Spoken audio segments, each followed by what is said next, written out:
On a wind-worn ranch at the edge of the prairie, a solitary rancher named Caleb believed he was simply doing a small kindness when he allowed a tired young woman and her child to rest near his fence, never imagining how deeply their presence would stir the quiet regrets of his life.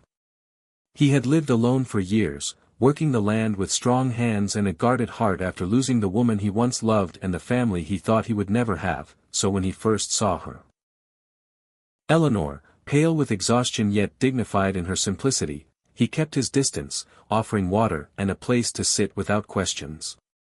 The boy, barely 3 years old, stood barefoot on the wooden rail, laughing at the open sky, and stretched his small arms toward Caleb with an innocence that struck him harder than any memory, because no child had ever reached for him that way.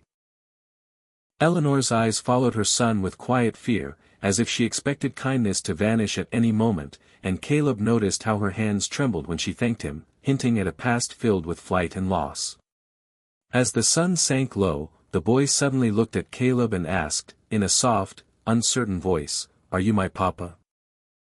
The world seemed to stop, the wind holding its breath, and Caleb felt something inside him break open, not because the child was his, but because the question carried a hope he had buried long ago. Eleanor quickly pulled the boy back, apologizing through tears and explaining that her husband had died on the trail west, that her son had only known stories and shadows of a father, and that desperation had pushed her to keep moving even when her strength failed. Caleb listened in silence, realizing that what he thought was charity had become a mirror to his own loneliness, and in that moment he understood that helping was not about passing kindness like a coin, but about allowing lives to touch and change each other. He lowered his arms, stepped closer to the fence, and gently told the boy that he was not his father, but that fathers were made not only by blood, but by standing when someone reached out.